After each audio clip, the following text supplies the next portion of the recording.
Hi, 11s. Just by request, I had some questions about Exercise 6H to do some examples. Now, I believe I also gave a worksheet on Exercise 6H determining equations.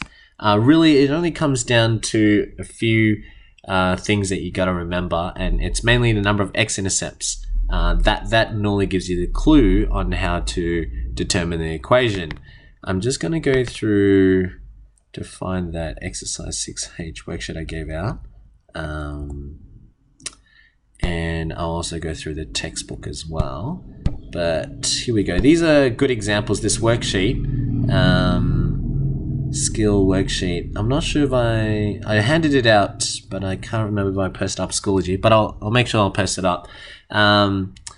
But I'll go through some of these questions here, and then I'll also go through some of your textbook questions so that you kind of get the idea of how to do things, yeah? But we'll start off with your typical straightforward question from 6H.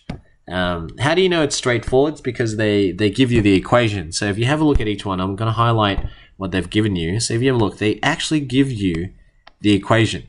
They actually give you the equation. The only thing you have to figure out is A, which is the A value. You don't know what A is, you don't know what A is, and you don't know what A is. But if you did, in this case there's B here too, but if you did, then you have the equation. So if I were to do A, so question 1A, right, they told me Y is equal to A, which I don't know. It's multiplied to X minus, 3 cubed plus 1. And they told me that this graph also passes through 412. So what that means is when X equals 4, then Y equals 12. It means that if I sub in X equals 4, Y is automatically 12. Okay, so this is nice because that means we can figure out what A should be to make that true. So that's the first part of the, the exercise. So if I were to solve this, or you can do it in your CAS, you got 12 is equal to A times, now this is 4 minus 3 cubed plus 1, and then it ends up being 1 cubed, which is A plus 1, 12. So therefore A has to equal to 11. Okay, so that means my equation is Y equals 11 times X minus 3 cubed plus 1. Okay, so these questions here are the standard ones or the straightforward ones because they give you the equation. The hard thing is it's when they give you a graph and then you have to figure out the equation yourself. Okay, now how do you know? So the thing is, this is what we call an inflection point form. So remember in exercise 6E, they only gave you inflection point forms, yeah? Now, I'll just quickly draw what an inflection point form looks like.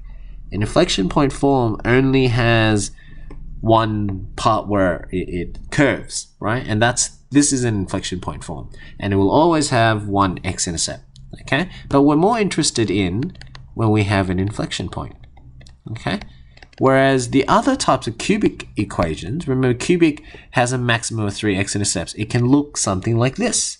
See, that will have 3 x-intercepts. Now, if you have 3 x-intercepts, it means that you should likely have 3 brackets when you factorize a cubic. True?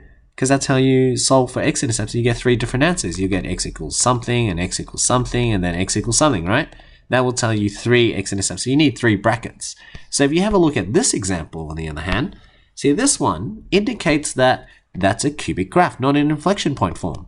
This is a cubic graph where you cross through x equals 2, x equals negative 3, and x equals to 1. So negative 3 to 1, 1 and 2, and negative 3. That's my cubic graph where it has 2 points where they turn. Whereas an inflection point form doesn't turn. It's kind of like a turning point form in quadratics. It just moves around, right? So remember how I taught you in exercise 6E to read? This means x moves to the right by 3, so right by 3, and up 1. So you see that just tells me inflection point moves to the right by 3, up by 1. This is my new inflection point, and what I don't know is whether A is a positive graph or not. And we worked out A was 11, so now I know it's a positive graph. And this is what it should look like. Oh my god. Sorry, I drew it too far to the top there. But it should look something like this. Okay, that's a positive graph. But you see, like the shape, it doesn't have two humps, if you can think about it. It doesn't have these two curves. It's just as it comes down, it plateaus a bit, and then comes back down again. Okay, that's an inflection point form, where this point is right in the center. That's what it is.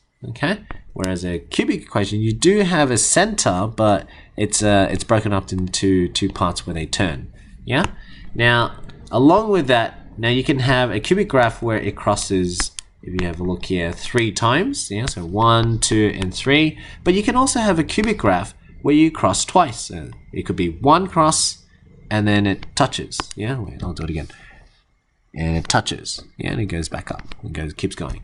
Right, so that would be 2 x-intercepts. That's 1, 2. So what you would expect is that you should have 2 brackets, right?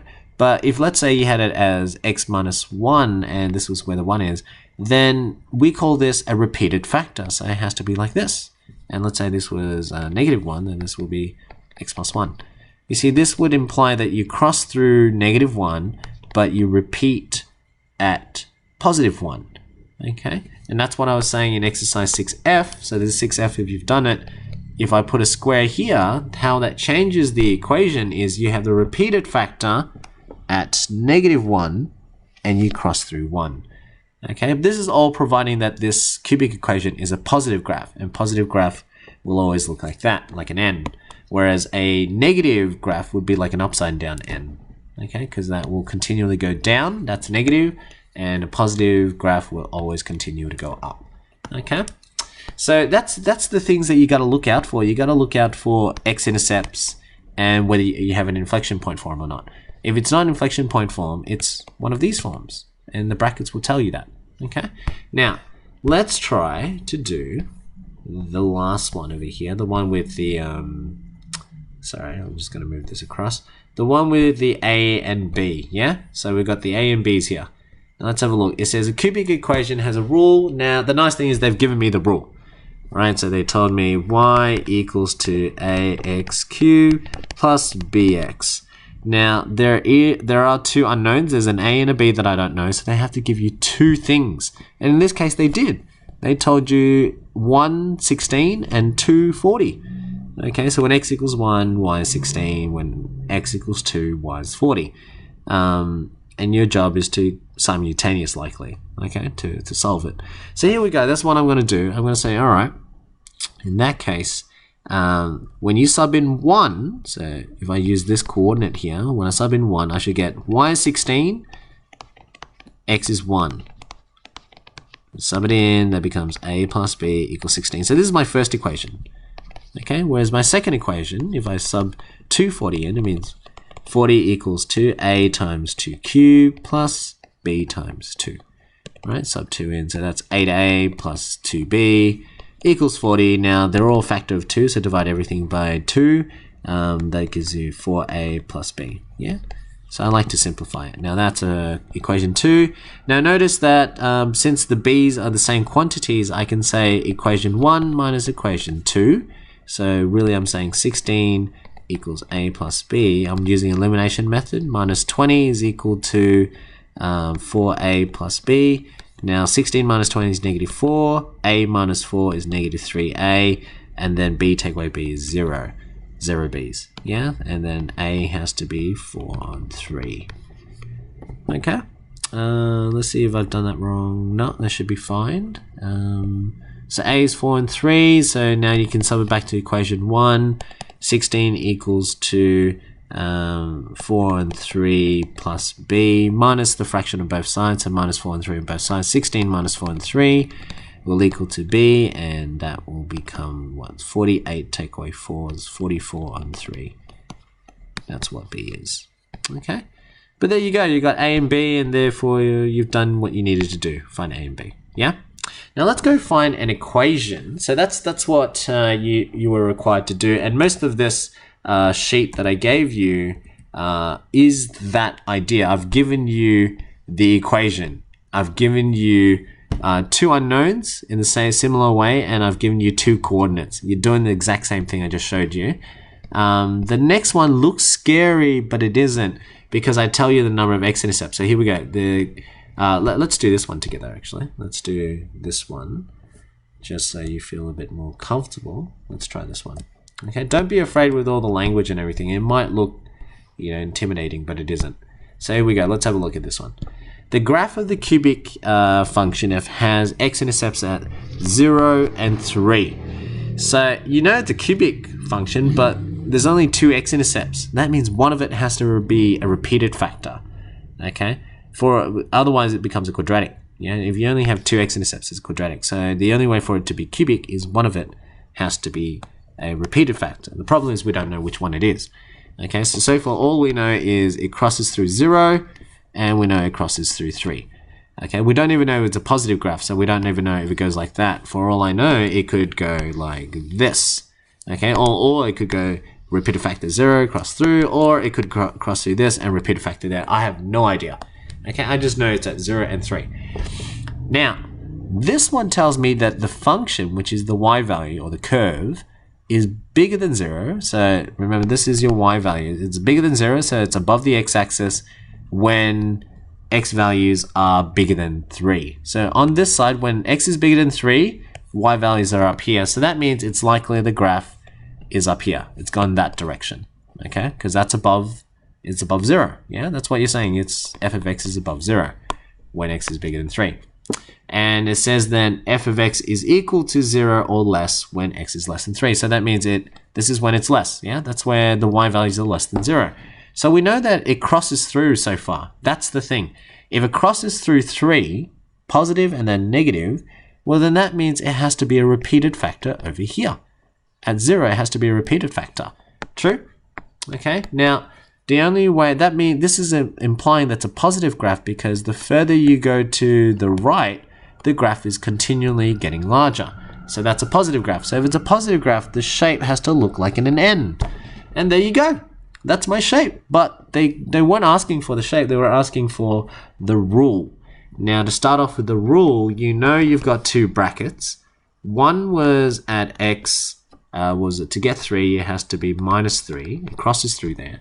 The other one is at x equals 0. Now if x equals 0, then it's just x. But remember, it's a repeated factor, so it has to have a square there. The other thing that you can't forget is for every equation, what we don't know is the a value. It's the dilation. It's whether it's thin or wide, because for all I know, I can draw another graph that looks very similar, and it looks like this. Look, repeated factor 0 and crosses through 3. See? It could be like that. I don't know what the graph could look like. It could be wide and then wide. See what I mean? There's so many possible answers. Because of that, we don't know whether it's thin or wide. That's what you have to find. So this is why they have to give you some piece of information. Now they did. They say that when x is 4, y is 1. See, there's only one possibility for that to happen, and that allows you then to find a, rather than have infinite possibilities, right? So here we go. We do the same thing when y equals 1 or x equals 4. So 4 minus 3 times 4 squared. And this gives you 16a equals 1. So a equals 1 and 16. Okay? So that means my equation for this graph, or f of x, because they said find f of x is equals to 1 on 16 multiplied to x minus 3 times x squared. Okay? There you go. That's my equation. Okay, so can you see how I'm doing it? I'm really just basing it on the x-intercepts, number of x-intercepts I have, and then do I have a repeated factor? Because they said it's cubic, I knew it had to be a repeated factor somewhere. I just didn't know where until they told me those extra steps there. Okay, let's go back to the textbook. Let's find something that looks interesting. I always like something like this. Oh no, they've given you an equation. Yes, this one's good. Here we go. Question 8. Let's do question 8. Okay, so question 8. So again, it's all about looking at your x-intercepts, yeah? So your goal is to look at your x-intercepts. Here we go. X-intercepts. Let's go with the first one. First question is, obviously this has 2 humps, true? So it can't be an inflection point form. An inflection point form is this one. This is an inflection point form. Exercise 6E, if you've forgotten this, yeah? You only need to know left, right, up, down, and thin, wide. In this case here, this is not an inflection point form. So we already know it has to be brackets. Okay, it has to be brackets. It's not this one. It has to have multiple brackets. Now, how many brackets should we have? We've got one intercept here, one intercept there, one intercept there. That's 3 in total. So what you can expect is that you should have A, which we don't know how thin or wide it is, but we know it should have 3 brackets. Okay, now the brackets, they already tell you x-intercept's -2, that means it has to be at x plus 2. This is x-intercept at x equals 0, so it just has to be x. And the other one has to be then x minus 2. Okay, the only thing I don't know now is A. That's why they gave you a coordinate. You see, every information they've given you, it's for you to work with. It's for you to apply. So here we now know that y is 1. We now know that x is 1, so x plus 2 times 1, 1 minus 2. Let's work that out. That's what, 3 times -1, so -3a, and therefore a is equal to 1, -1 on 3. Okay? There you go.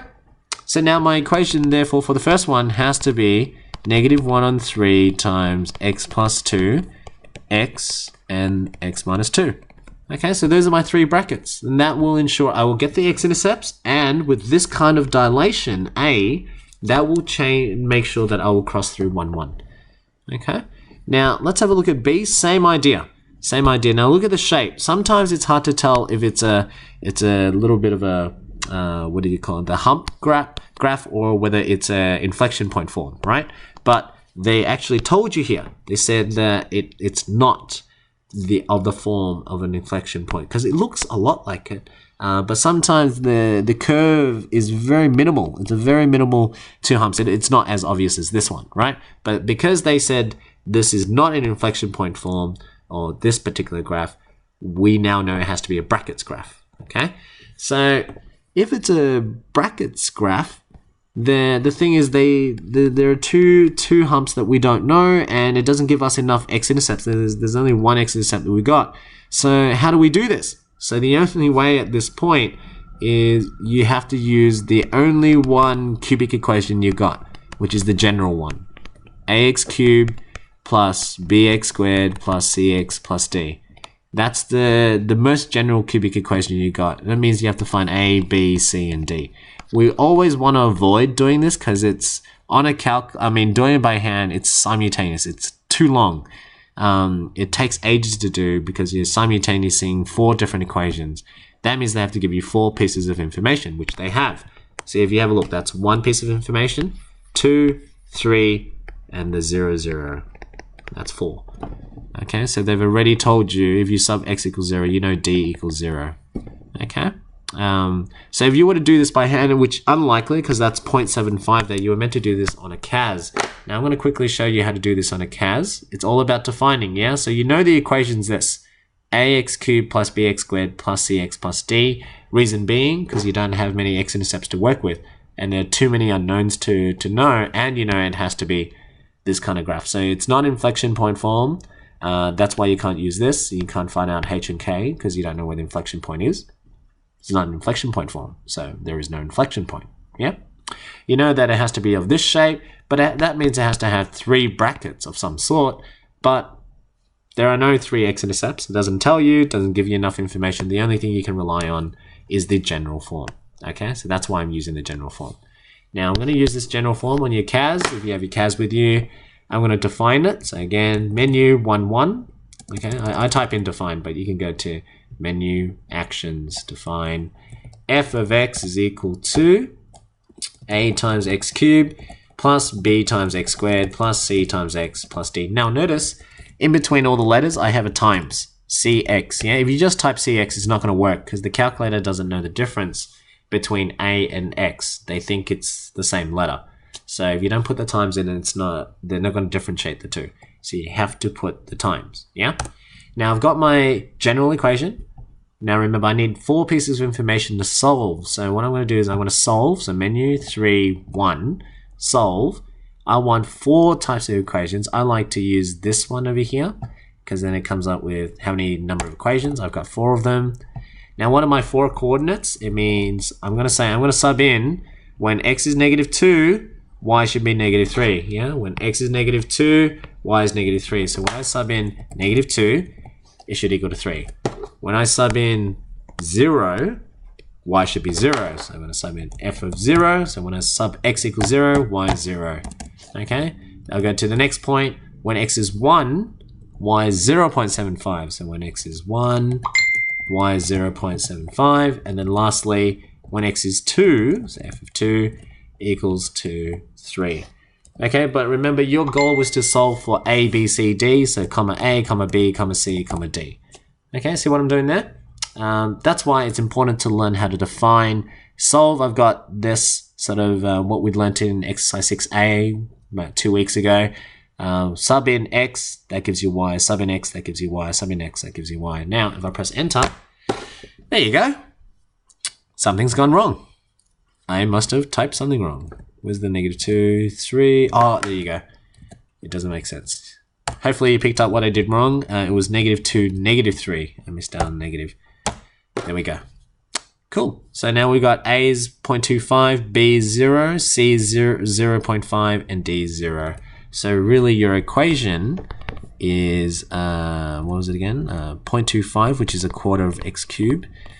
B is 0, and C was 0.5, so plus half x. Was that right? Yep. Okay, and D is 0. So there you go. That's my equation for this graph. All right.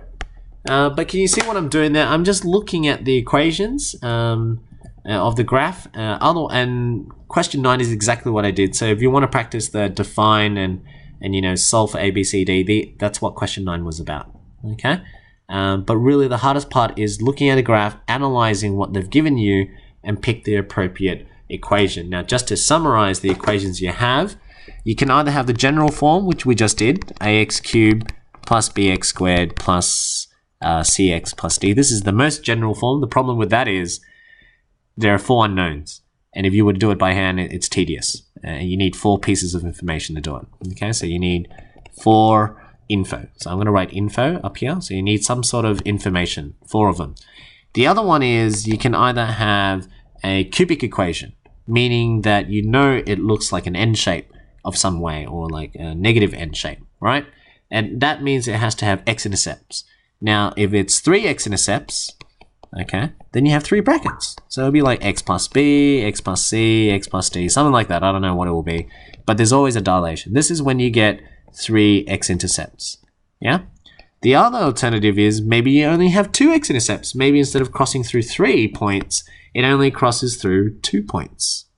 Like that. There's only 2 points there. True? So the only way to have 2 points is that it was, one of them is repeated. So it's x plus c squared. That tells me it's repeated. Yeah, but it's a cubic graph. So this tells me 2 x-intercepts, but likely 1 is repeated. 1 is repeated. Okay? Whereas you might have another graph where it's no longer x-intercepts, you don't get any x-intercepts, but it is an inflection point form. And remember, inflection point form is different to the cubic because it doesn't have those 2 sort of up and down maximum minimums. It's just, it curves a bit and it comes back up. Yeah, it plateaus for a bit and it comes back down. Yeah, so that's an inflection point form. Exercise 6E again, which looks like this. A bracket x plus b. They call it h in your textbook. Cubed plus c. Yeah, and this is where I taught you up, down, left, right. So this tells you left and right. This tells you up and down. And that tells you thin or wide and upside down. Okay? So you can see there's only 3 of these forms. This is an inflection point form. So you can see really these 2 go together. And that's the tedious one if you do it by hand, and inflection point. Okay, those are the only 3 you got to choose from. And you just analyze the graph and choose between those 3 graphs. Okay, hopefully that helps. Hopefully that gives you a bit of a better idea of how to do 6H. Okay, I'm now going to go to 6J and do a couple of questions, and you should be set.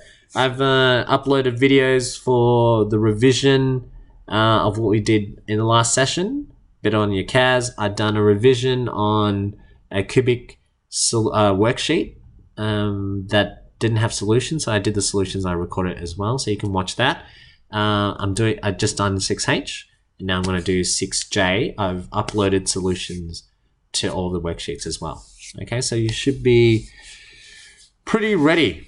Yeah, I've checked your homework, and I'm pretty confident that you should be fine with 6B, 6C, 6D. all the basic skills, cubic division, solving, factorizing. Most of you are doing really well on that. You just got to work on 6G, 6H, which is the one I'm doing, 6J, applications, and remember 6 E and F is sketching. So you can't sketch without BCD, yeah? And that's what I'm doing Monday. So Monday will be sketching, solving, factorizing. That's what I'm looking at. Okay, whereas Tuesday is your applications, your CAS, multiple choice questions, yeah, pretty much like 6J. All right, I'll finish this here and then I'll make another video.